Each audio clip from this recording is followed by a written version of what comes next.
ಅದೇ ಆಪರೇಷನ್ ಮಾಡಿಸ್ಬೇಕಂದ್ರಿ. ಆಮೇಲೆ ಇಲ್ಲಿ ಬಲ್ಜಿಂಗ್ ಆಗಿದೆ, ಅದು ಕೂಡ ಆಪರೇಷನ್ ಮಾಡಿಸ್ಬೇಕಂದ್ರು. ಅದು ಇಮಿಡಿಯೇಟ್ ಮಾಡ್ಬೇಕಂದ್ರೆ ನಾನ್ ಮಾಡಿಸ್ಕೊಂಡಿಲ್ಲ. ಎಕ್ಸರ್ಸೈಸ್ ಮಾಡ್ಕೊಂಡು ಇದು ಮಾಡ್ಕೊಂಡಿದ್ದೆ. ಮತ್ತೆ ಫುಲ್ ಕಡಿಮೆ ಆಗಿದೆ. ಅದಂತೂ ಬೆನ್ನಿಂದ ಫುಲ್ ಕಡಿಮೆ. ಅಲ್ಲಿ ಇವಾಗ ಇದು ಮಡಚಕ್ ಬರುತ್ತೆ, ಇಷ್ಟು ಬರ್ತಿದ್ದಿಲ್ಲ. ಮೊದ್ಲು ಮಡಚಕ್ಕೆ ಹಾಕಿದ್ದಿಲ್ಲ. ಸೂಪರ್. ಆ ಕಾಲ ಈ ಕಾಲ ಮೇಲಕ್ಕೆ ಈ ಕಾಲ ಹಾಕ್ತೇನೆ. ಇದು ಸರಳ ಇದೆ ನಂಗೆ. ಇದು ಕಷ್ಟ ಇತ್ತು ಬಲಗಡೆ. ಎಕ್ಸಲೆಂಟ್. ಸೂಪರ್. ಓಕೆ, ನಾವು ಸೀಸ್ ಓಕೆ. ನನ್ನ ಟೆನ್ಷನ್ ಕಡಿಮೆ ಮಾಡಿದಾಳೆ. ನಾವು ಸೀಸ್ ಓಕೆ. ಅಂದ್ರೆ ಪೈನ್ ಅವಾಗ ಅವರು ಯಾವಾಗಲೂ ಪೈನ್ ಅಂತ ಹೇಳೋದು ಅದು ಇಲ್ಲ ಸರ್. ಇವಾಗ ಅದು ಇಲ್ಲ. ನಿದ್ದೆ ಚೆನ್ನಾಗಿ ಮಾಡ್ತಾರೆ. ನಾನ್ ನಿದ್ದೆ ಚೆನ್ನಾಗಿ ಮಾಡ್ತೇನೆ.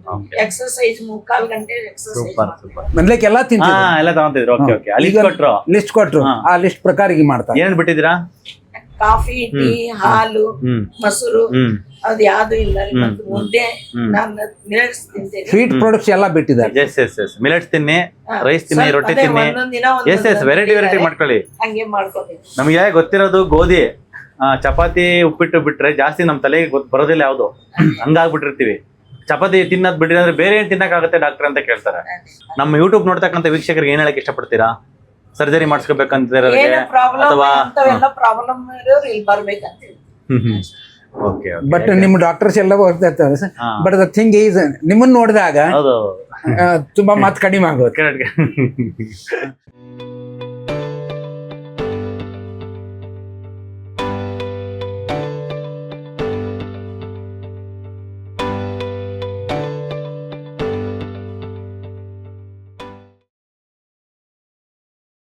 ಪರವಾಗಿಲ್ಲ. 70% ಕಡಿಮೆ ಆಗಿದೆ 3 ವಿಸಿಟ್ಗೆ. ಆಪರೇಷನ್ ಮಾಡಕ್ ಹೇಳಿದ್ರಾ ನಿಮ್ಗೆ? ಹೇಳಿದ್ರಾ ಸರ್ಜರಿ ಮಾಡ್ಬೇಕಂತ ತೆಗಿಬೇಕು? ಸರ್ ಲೆಗ್ಗೇರಿ. ಗರ್ಭಕೋಶ ತೆಗೆದು ಮಂಡಿ ಮತ್ತೆ ಮೂಳೆ ಎಲ್ಲ ವೀಕ್ ಆಗಿ ಮತ್ತೆ ಅವ್ರಿಗೆ ಇನ್ನೊಂದು ಅದೇ ತರ ಒಂದು ಪ್ರೊಸೀಜರ್ ಮಾಡ್ಬೇಕಂತ ಹೇಳಿ ಅವ್ರಿಗೆ ಎಷ್ಟು ಇಂಪ್ರೂವ್ಮೆಂಟ್ ಆಗಿದೆ ಕೇಳೋಣ. ನಮಸ್ಕಾರ. ಎಷ್ಟು ಇಂಪ್ರೂವ್ಮೆಂಟ್ ಆಗಿದೆ ನಿಮ್ಗೆ? 75%. ಎಷ್ಟು ವಿಸಿಟ್? 5ನೇ ಅಲ್ಲ, ಡ್ರಿಪ್ ಅಲ್ಲ, ಡಾಕ್ಟರ್ ನೋಡ್ತಿರೋದು 5ನೇ ವಿಸಿಟ್. ಓಕೆ. ಮಂಡಿಗೆ ಎಷ್ಟು ಸರಿ ಇಂಜೆಕ್ಷನ್ ಆಗಿದೆ? 2 ಸಲ ಆಗಿದೆ. ಅಂದ್ರೆ 2 ವಿಸಿಟ್, ಇವತ್ತು 3ನೇದು. ಓಕೆ. ಸೊ ನಿಮ್ಗೆ ಓವರ್ ಆಲ್ ಎಷ್ಟು ವರ್ಷದಿಂದ ಪೈನ್ ಇತ್ತು ಮಂಡಿ ನೋವು? ಮಂಡಿನೂ ಒಂದು 4-5 ವರ್ಷ ಆಯ್ತು. 4-5 ವರ್ಷ ಆಯ್ತು. ಓಕೆ. ಆಮೇಲೆ ಹೊರಗಡೆ ಎಲ್ಲ ತೋರಿಸ್ತಾ ಏನ್ ಹೇಳ್ತಾ ಇದ್ರು? ಅದೇ ಆಪರೇಷನ್ ಮಾಡಿಸ್ಬೇಕಂದ್ರಿ. ಆಮೇಲೆ ಇಲ್ಲಿ ಬಲ್ಜಿಂಗ್ ಆಗಿದೆ, ಅದು ಕೂಡ ಆಪರೇಷನ್ ಮಾಡಿಸ್ಬೇಕಂದ್ರು. ಅದು ಇಮಿಡಿಯೇಟ್ ಮಾಡ್ಬೇಕಂದ್ರೆ ನಾನ್ ಮಾಡಿಸ್ಕೊಂಡಿಲ್ಲ. ಎಕ್ಸರ್ಸೈಸ್ ಮಾಡ್ಕೊಂಡು ಇದು ಮಾಡ್ಕೊಂಡಿದ್ದೆ. ಮತ್ತೆ ಫುಲ್ ಕಡಿಮೆ ಆಗಿದೆ. ಅದಂತೂ ಬೆನ್ನಿಂದ ಫುಲ್ ಕಡಿಮೆ. ಅದೇ ನೀವ್ ಯಾಕೆ ಮಾಡಿಸ್ಕೋಬಾರ್ದು ಅಂತ ಇದ್ರಿ ಆಪರೇಷನ್? ಅಂಜಿಕೆ ಅಲ್ಲ ರೀ, ಕೆಲವೊಬ್ರು ಮತ್ ಬೆಡ್ ರಿಟರ್ನ್ ಆಗ್ಬಿಡ್ತಾರ ಅಂತ ಹೇಳ್ತಾರೆ. ಅದಕ್ಕೋಸ್ಕರ ನಿಮಗೆ ಇವ್ರಿಗೆ ಹೆಂಗಿದ್ರು ಮುಂಚೆ ನಮ್ಮ ಹಾಸ್ಪಿಟ್ಲಿಗೆ ಬರೋಕಿನ ಮುಂಚೆ ಹೆಂಗಿತ್ತು ಕಂಡೀಷನ್ ಇವ್ರದ್ದು? ಪೇನು ಅದೊಂದು ಸೊಂಟ ನೋವು ಅಂತಿತ್ತು ಸರ್. ಈಗೆಲ್ಲ ಇಲ್ಲಿ ಬಂದ ನಂತರ ಮೆಡಿಸಿನ್ ಎಲ್ಲ ತಗೊಂಡ ನಂತರ ಸಿ ಫೀಲ್ಸ್ ಅಂಡ್ ಸಿ ಸೇಜ್ ನನ್ಗೆ ಆರಾಮಾಗಿದೆ ಅಂತ ಹೇಳ್ತಾರೆ. ನನ್ನ ಟೆನ್ಷನ್ ಕಡಿಮೆ ಮಾಡಿದೆ. ಅಡಿಗೆ ಕೆಲಸ ಎಲ್ಲ ಮಾಡ್ತಾರ ಇವಾಗ ಸರ್? ಮೊದ್ಲಿಂದನೇ ನಾನ್ ಮಾಡ್ತಾನೆ ಇದ್ರಿ? ಓಕೆ. ಪೇನ್ ಇರುವಾಗ ಮಾಡಿದೇನ್ರಿ, ಅದನ್ನ ಏನ್ ಕೇರ್ ಮಾಡಕ್ ಹೋಗಲ್ಲ. ಕೆಲಸ ಮಾಡದಿದ್ರೆ ಜಾಸ್ತಿ ಪೇನ್ ಆಗುತ್ತೆ. ಕರೆಕ್ಟ್. ಮೂವ್ಮೆಂಟ್ ಯಾವತ್ತು ಮುಖ್ಯ. ಮೂವ್ಮೆಂಟ್ ಮುಖ್ಯ. ಕೆಲಸ ಮಾಡೋದು ಮಾಡದಿರೋದಕ್ಕಿಂತ ಮುಖ್ಯವಾಗಿ ಪಥ್ಯ ಮಾಡಿದೀರಾ. ಕರೆಕ್ಟಾ? ಏನ್ ಪಥ್ಯ ಮಾಡಿದ್ರಿ? ಮುಂಚೆ ತಗೊಂತಾ ಇದ್ರಾ? ಮೊದ್ಲೇಕೆಲ್ಲ ತಿಂತೀರಿ ಸರ್. ಇಲ್ಲಿ ಬಂದ ನಂತರ ನಮ್ಗೊಂದು ಲಿಸ್ಟ್ ಕೊಟ್ರು.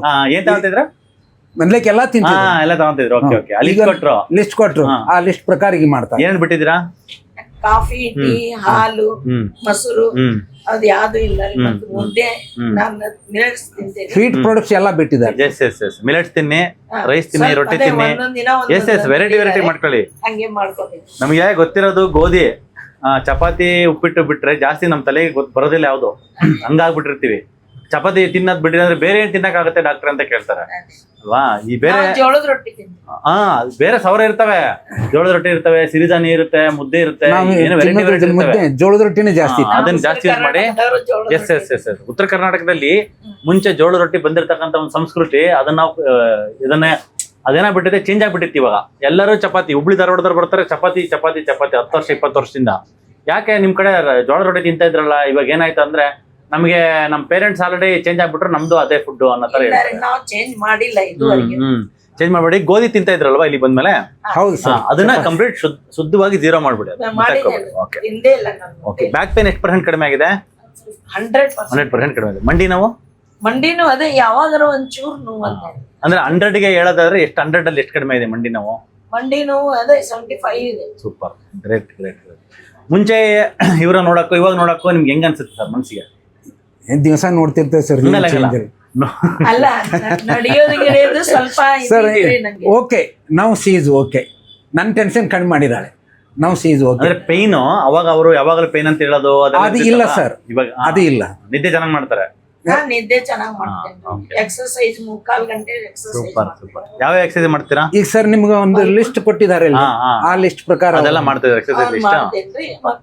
ಮತ್ತೆ ಎಕ್ಸ್ಟ್ರಾ ನಂಗೆ ಹೇಳಿದ್ರು ಗೊತ್ತಿರವಲ್ಲ ಅವೆಲ್ಲ ಮಾಡ್ತಾರೆ. Super super. ಪಥ್ಯ ಮಾಡ್ತೀರಾ, ಎಕ್ಸರ್ಸೈಸ್ ಮಾಡ್ತಿದ್ದೀರಾ? ಮತ್ತೆ ಈಗ ಮೊದಲಿಂದ ಯೋಗ ಮಾಡ್ತಿದ್ಲು ಸರ್. ಕಂಟಿನ್ಯೂ ಮಾಡಿ, ಮತ್ತೆ ಸ್ಟಾರ್ಟ್ ಮಾಡ್ಕೊಳ್ಳಿ, ಖಂಡಿತ ಸ್ಟಾರ್ಟ್ ಮಾಡ್ಕೊಳ್ಳಿ, ಏನಾಗಿಲ್ಲ.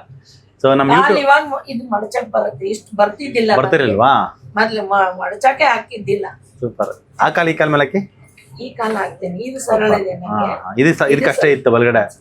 Excellent, super. ಆದ್ರೆ ಈಗ ಇದು ಸ್ವಲ್ಪ ಅವಾಗ ಇದು ಅದು ಕ್ಲಿಯರ್ ಆಗುತ್ತೆ. ನಿಮ್ಗೆ ಮೇನ್ ಕಾರಣ ಏನಿತ್ತು ಗೊತ್ತಾ? ಮಂಡಿ, ಸೊಂಟ, ಮಂಡಿ ಎಲ್ಲ ವೀಕ್ ಆಗೋದಕ್ಕೆ ಮುಖ್ಯ ಕಾರಣ 10 ವರ್ಷದ ಮುಂಚೆ ಗರ್ಭಕೋಶ ತೆಗೆದಿದ್ರು. 20 ವರ್ಷ ಮುಂಚೆನಾ? ಅದು ಏಜ್ ಆಗ್ತಾ ಆಗ್ತಾ ಆಗ್ತಾ ಗರ್ಭಕೋಶ ತೆಗೆದು ಅದು ಎಷ್ಟು ಟೈಮ್ ಇಂಟರ್ವಲ್ ಜಾಸ್ತಿ ಆಗುತ್ತೋ ಅಷ್ಟು ನೋವು, ಅಷ್ಟು ಮೂಳೆ ವೀಕ್ನೆಸ್, ಜಾಯಿಂಟ್ ವೀಕ್ನೆಸ್ ಆಗ್ತಾ ಹೋಗುತ್ತೆ. ನಾವು ಅದನ್ನ ಸರಿ ಮಾಡ್ಕೋಬೇಕು. ಹಾರ್ಮೋನ್ಸು ಅದೆಲ್ಲ ಸಪ್ಲಿಮೆಂಟ್ಸ್ ತಗೊಂಡು ಸರಿ ಮಾಡ್ಕೋಬೇಕು.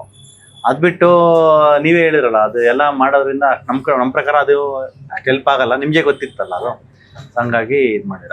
Very good. ಆ ಡ್ರಿಪ್ ಕಂಪ್ಲೀಟ್ ಆಗಿ ಮುಗಿಸ್ಕೊಟ್ರಿ? ಅದು 10 ನಂತರ ಮೆಡಿಸಿನ್ ಸರ್ ಇವಾಗ ಇರ್ಲಿ ಅಂತ ನಾನು ಕಮ್ಮಿ ಮಾಡ್ತಾ ಹೋಗ್ತೀನಿ. ಅದು 10 ಡ್ರಿಪ್ ಮುಗಿದ್ಮೇಲೆ ಅವಾಗ ಮಾತ್ರ ಕಮ್ಮಿ ಮಾಡಿ ಒನ್ ಡೇ ಕಂಪ್ಲೀಟ್ ನಿಲ್ಲಿಸ್ತೀನಿ. ಅಮೆಝಾನ್ ಅಲ್ಲಿ ಸದ್ಯಕ್ಕೆ ಸ್ವಲ್ಪ ಚೇಂಜ್ ಮಾಡ್ತೀನಿ. ಇವತ್ತು ಅಮೆಝಾನ್ ಅಲ್ಲಿ ತಗೊಳ್ಳೋ ಮಾತ್ರೆಗಳು ವರ್ಷಕ್ಕೊಂದು 3-4 ತಿಂಗಳು ತಗೊಳ್ಳಿ. ಅವ ಅಮೆಝಾನ್ ಬರ್ಕೊಟ್ಟಿದ್ದೀನಲ್ಲ ಅವ. ಸರ್ ಈಗ ಒಂದು ಲಿಸ್ಟ್ ಕೊಟ್ಟಿದ್ರಲ್ಲ, 2 ಲಿಸ್ಟ್ ಕೊಟ್ಟಿದ್ರ, ಆ ಪ್ರಕಾರ ತಗೊಂತ ಬಂದಿದ್ದಾರೆ.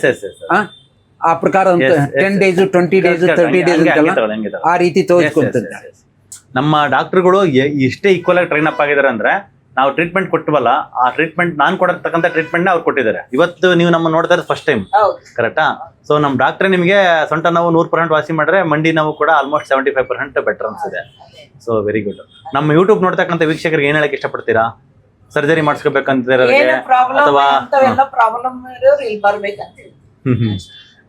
ಬಟ್ ನಿಮ್ಮ ಡಾಕ್ಟರ್ಸ್ ಎಲ್ಲ ಬರ್ತಾ ಇರ್ತಾರೆ sir. But the thing is, ನಿಮ್ಮನ್ನ ನೋಡಿದಾಗ ತುಂಬಾ ಮಾತು ಕಡಿಮೆ ಆಗುತ್ತೆ. 90% ಆಗೋದು 95% ಆಗುತ್ತೆ. ಹೌದು, ಇನ್ನೂ ಬೆಟರ್. ನಾನು ಆಪರೇಷನ್ ಮಾಡಿಸ್ಕೊಳ್ಳೋ ಅವಶ್ಯಕತೆನೇ ಇಲ್ಲ.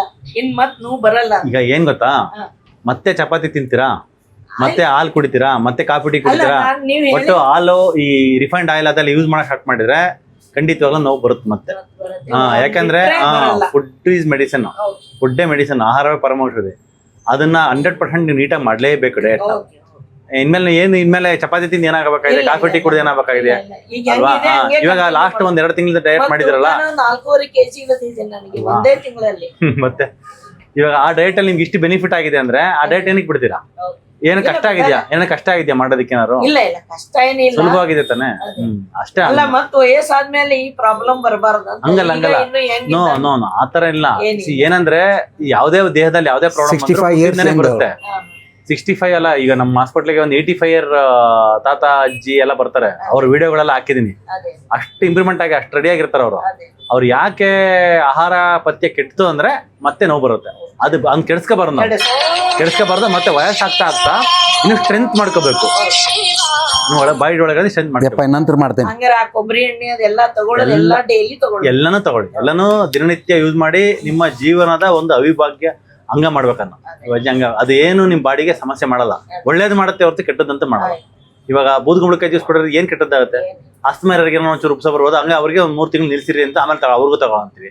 ನಲ್ಲಿಕಾಯಿ ತಗೊಂಡ್ರೆ ಏನ್ ಕಷ್ಟ ಆಗುತ್ತೆ? ಗೋಧಿ ಉಪ್ಪಿಟ್ಟ ಅಲ್ವಾ? ಅವೆಲ್ಲಾನು ಕೂಡ ಅವೆಲ್ಲ ನಮ್ ದೇಹಕ್ಕೆ ಅಷ್ಟು ಒಳ್ಳೇದ್ ಮಾಡುತ್ತೆ. ಅವನ್ನ ನಾವು ಮಾಡ್ಕೊಂತ ಹೋಗ್ಬೇಕಷ್ಟೇ. ಸರ್, ಈಗ ಕೊಟ್ಟಂತ ಮೆಡಿಸಿನ್ ಸ್ವಲ್ಪ ಇದೆ, ಅದನ್ನೇ ಕಂಟಿನ್ಯೂ ಮಾಡಿ. ಇದು ಡ್ರಿಪ್ ಇನ್ನೊಂದು 7-8 ಆಗ್ಲಿ, ಅವ ಡೌನ್ ಮಾಡ್ತೀನಿ. ಡ್ರಿಪ್ಸ್ ಎಲ್ಲಿವರೆಗೆ ತಗೊಳ್ಳಿ ಸರ್? ಈಗ ಒಟ್ಟು 10 ಹಾಕ್ಬೇಕು. 10 4 ಆಗಿದೆ. ಇನ್ನು ಉಳಿದಿರ 6 ಇಂಜೆಕ್ಷನ್ ಇರ್ತಾವ. 6 ಮುಗಿಸ್ಕೊಂಡು ನಾನು ಮೀಟ್ ಮಾಡಿ.